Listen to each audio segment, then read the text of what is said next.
Trips to Universal Studios can often be pricey, so it's no wonder a lot of guests look for ways to save any money they can. However, there is a way that most guests don't know about to make a little extra money for souvenirs. Next to Cafe La Bamba and behind the Kids Own Pizza Company sits the Garden of Olive Villas.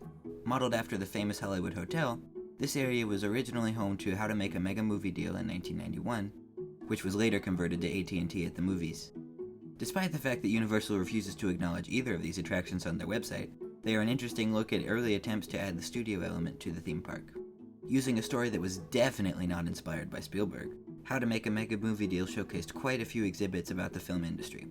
When it became AT&T at the movies, it transitioned to a bigger focus on modern technology, including touchscreens, a robotic arm, and video phones. But enough about the history, you clicked here to learn how to make money. Well, gift cards.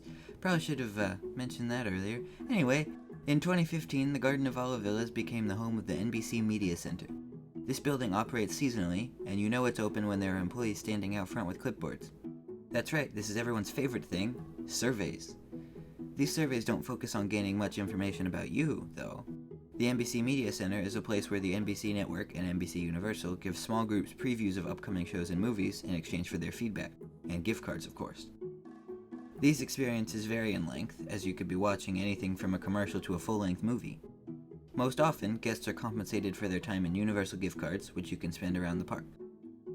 While this is a fun way to get a sneak peek at upcoming content and earn a little extra money, it's definitely not for everyone. Guests are only allowed to participate once a year, and generally projects are looking for feedback from non-Florida residents.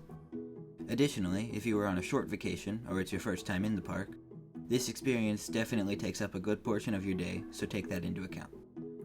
All in all, while it may not be suited for everyone, the NBC Media Center provides a way to take a break from a busy day in the park and watch some TV, while also earning an extra t-shirt or two. Thank you for watching RIC Adventures' admittedly not a minute long Theme Park Minute.